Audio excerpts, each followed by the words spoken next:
വിലാപങ്ങളുടെ പുസ്തകം 3-ാം അധ്യായം 24-ാം വാക്യം. യഹോവ എന്റെ ഓഹരി എന്ന് എന്റെ ഉള്ളം പറയുന്നു, അതുകൊണ്ട് ഞാൻ അവനിൽ പ്രത്യാശ വയ്ക്കുന്നു. ആസാഫ് പറയുന്നു, എന്റെ മാംസവും ഹൃദയവും ക്ഷയിച്ചു പോകുന്നു, ദൈവം എന്നേക്കും എന്റെ ഹൃദയത്തിന്റെ പാറയും എന്റെ ഓഹരിയുമാകുന്നു.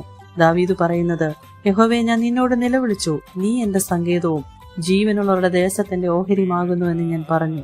ഇസ്രായേൽ ജനത്തിന് കനാൻ ദേശം വീതിച്ചു നൽകിയപ്പോൾ ലേവ്യർക്ക് ഭൂമിയിൽ ഓഹരിയോ അവകാശമോ നൽകിയിരുന്നില്ല.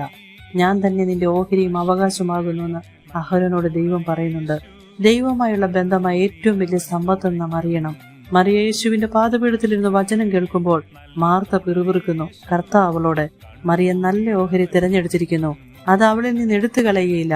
ലോകത്തിലുള്ളതെല്ലാം താൽക്കാലികമാ. ദൈവമായുള്ള ആത്മീയബന്ധം നിത്യമായ ഓഹരിയായി തീരുവാൻ ഇടയാകട്ടെ. ദൈവം മാത്രമാണ് നമ്മുടെ സംരക്ഷകൻ, നമ്മുടെ അവകാശമെന്ന് നാം തിരിച്ചറിയണം. ദൈവത്തെ ഓഹരിയായി സ്വീകരിച്ച രൂത്ത് ഭർത്താവ് മരിച്ചതിന് ശേഷം നാട്ടിലോട്ട് മടങ്ങി പോകാനും സുരക്ഷിതമായ മറ്റൊരു ജീവിതം തിരഞ്ഞെടുക്കാൻ അവസരമുണ്ടായിരുന്നു. എന്നാൽ അവൾ നവോമിയോട് പറയുന്നത്, നിന്റെ ദൈവം എന്റെ ദൈവമെന്ന്. ലോകപ്രകാരമുള്ള സുരക്ഷിതത്തെക്കാൾ യഹോവയെ തന്റെ ഓഹരിയായി സ്വീകരിച്ചു. ഒന്നുമില്ലാതെത്തിയ രൂത്തിന് ദൈവം തുണയായി. ദൈവത്തിൽ ശരണപ്പെട്ടതുകൊണ്ട് വീണ്ടെടുപ്പും അനുഗ്രഹവും ലഭിച്ചു. ഒരു വലിയ നിധിയായി ദൈവത്തെ നമുക്ക് കരുതാം.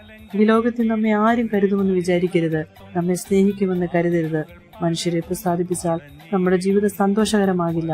നമ്മെ ജീവിതത്തിൽ മുന്നോട്ട് നയിക്കാൻ പ്രേരിപ്പിക്കുന്ന ദൈവത്തിലുള്ള പ്രത്യാശയായിരിക്കട്ടെ. ലോകാവസാനത്തോളം കൂടെയുണ്ടെന്ന് പറഞ്ഞ ക്രിസ്തുവിനെ നമുക്ക് പ്രസാദിപ്പിക്കാം. അവൻ നമുക്ക് വേണ്ടി കരുതും. ഓരോരുത്തരുടെ ഹൃദയങ്ങളിൽ ക്രിസ്തു വാഴട്ടെ. നല്ല ഓഹരിയായ കർത്താവിൽ ആശ്രയിക്കാൻ ഏവരെയും സഹായിക്കട്ടെ. ആമേൻ.